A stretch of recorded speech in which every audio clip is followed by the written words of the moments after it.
Hey, it's Thomas Mulready from CoolCleveland.com, and we are here today at the Maltz Museum of Jewish Heritage, and we are here with the new executive director, Lynda Bender. Thanks, Lynda, for taking time. Oh, thanks, Tom. It's great to see you. You are not new to the Maltz Museum here. You've been here for, what, Seven and a half years. I came to the Maltz Museum before we opened in the very bad winter of 2005 in January. Right. Yeah, and we opened in October of that year. So you've been here from the beginning? From the very beginning. You've been doing really some of the core mission of this organization, right? The educational programs? programs? Yes, I was here as the Director of Education and Public Programs, and I organize all of the interpretive programs for the museum. It's been a wonderful 7 years doing those kinds of things. And this was kind of your dream, right? When you came, this was your vision to put that well, that's in what was place. so much fun about coming here when I started, is that we hadn't made any mistakes yet. We were a brand new place. It was a great opportunity to think about a brand new organization and a brand new mission. And our job here is to tell people stories. Well, tell people stories, and also you're dealing a lot with tolerance, right? With what the Jewish community has had to deal with, really, throughout its history. Yes, well, certainly the story of the Jewish people includes the story of intolerance and discrimination. And we have embraced that theme, and we do quite a lot of work about caring for one another and being kind to one another and learning how to live in a world together. You've got a great permanent collection. If people haven't seen it, it's really world-class, hands-on, interactive. It rips at your heartstrings. It's really amazing, isn't it? It's a wonderful, wonderful exhibition. That's our permanent collection. And it does tell the story of the Jewish people here in the city of Cleveland.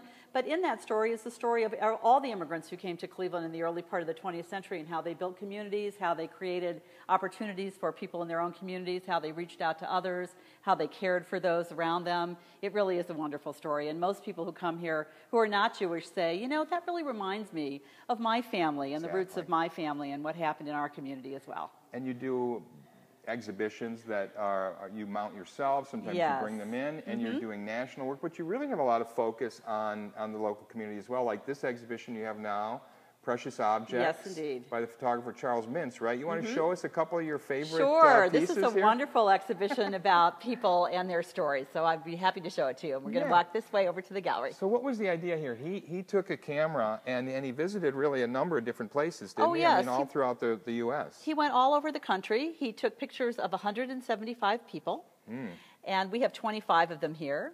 And he didn't know most of these people. He asked them to come in and to bring a precious object, the most precious thing they owned. They weren't allowed to bring anything that was living. Like a pet or something. No pets, no children, right. But they could bring anything else. And he was fascinated. He became very, very fascinated with the kind of objects that people brought in and the stories they told. Because it's interesting. You think, well, something valuable, but most of these things are not really monetarily valuable, are they? No. Most of the objects that people brought in, some are very quirky, some are very individual. Yeah. They tell stories about families, about youth, about our hopes and dreams for ourselves, about our individuality. And they're quite interesting when you start to think about them. And the question that they ask, of course, to the viewer is, what would you bring? Right. What would be your most precious object? Then he had them write a handwritten note that accompanies each of these pieces, and I think it's fascinating. In their own hand. Show us a couple of these. Well, let's take a look at what we have here. And this is our first image that we have to show you today, and this is Muriel. And Muriel is here in the beginning of the exhibition, so we thought she had a really wonderful story to tell and a wonderful posture just to show us who she is. And this is Muriel and her wildcat. And in her little information over here, her little writing that she said about her wildcat and why she brought her wildcat, she talks about how he's fierce and so is she, that he helps protect her and give her that strength that she needs in her life. Inside, I have a streak of wildcat, and he protects me, right? Exactly, exactly. So here she is. And a lot of times we don't think of our older people as having that kind of fierceness and personal relationship to the world and feeling that strength. And for Muriel to tell that story at the beginning of our gallery is something I really enjoy. That's nice. Well, here's one. I'll have to see if you can guess what this man is holding. This is Robbie. Can you see what he's holding in his hands there? Here's Robbie.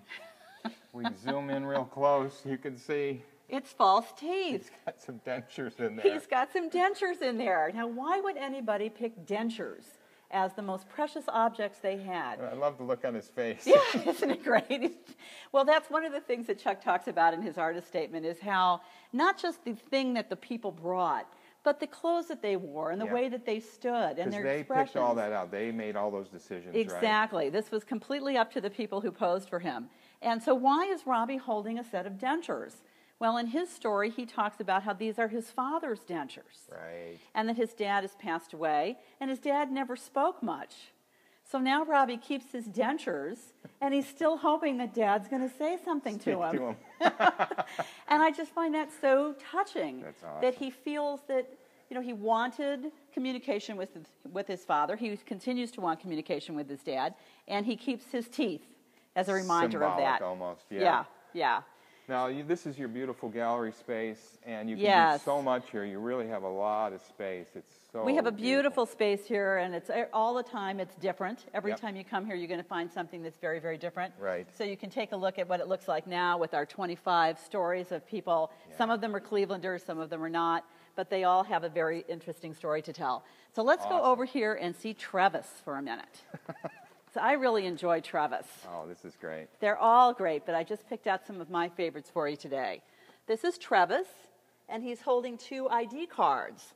They're a little hard to see, but one is his inmate card from when he was incarcerated. Oh, no kidding. Yeah. And the other is his current library card. Wow. And then he talks about in his poem that he wrote that this is a study for him in his identity. Who is he? Is he the picture in the inmate card? Is he the picture on his library card? Or is he this new picture that was just taken of him holding these things? It says, who am I? Photo 1, 2, or 3. Exactly. So he's really thought about this when he decided to bring these cards as a way of thinking about who he is and what his identity is. And if you look at the very end of his poem, he challenges all of us to think about who we are and what things are precious to us. Isn't that interesting? Yeah, it's a really fascinating way to think about what you might do if someone asked you to bring their precious object to you. And you think about, and we'll walk over here Sure. to see this, but you think about all these natural disasters and people having to leave their homes. Yes. The anniversary of Katrina here, and you think about people just wanting to go back and just grab 1 or 2 precious things, Exactly. even though their homes are destroyed. Well, you think about what's happening today in Louisiana down there, and you think, well, what would I take? Right. If my house Right. was filling up with water today, what Right. would I take? One thing. And this is Quan, who I also enjoy quite a lot. And Quan tells a wonderful story about wanting to hold on to our youth. And she's holding a perfume bottle. And in her statement, she talks about how this is the perfume bottle that she had during her first dating experience. So she bought this perfume to go on her very first date. So there she is, and she's kept it all these years because it reminds her of a time when she was happy or a time that she was beginning to grow up. And it's a wonderful way for people to think about that. And I think if all of us take a minute to think, we probably have things in our house that are like this, that remind us of something in our lives that we haven't been able to give away.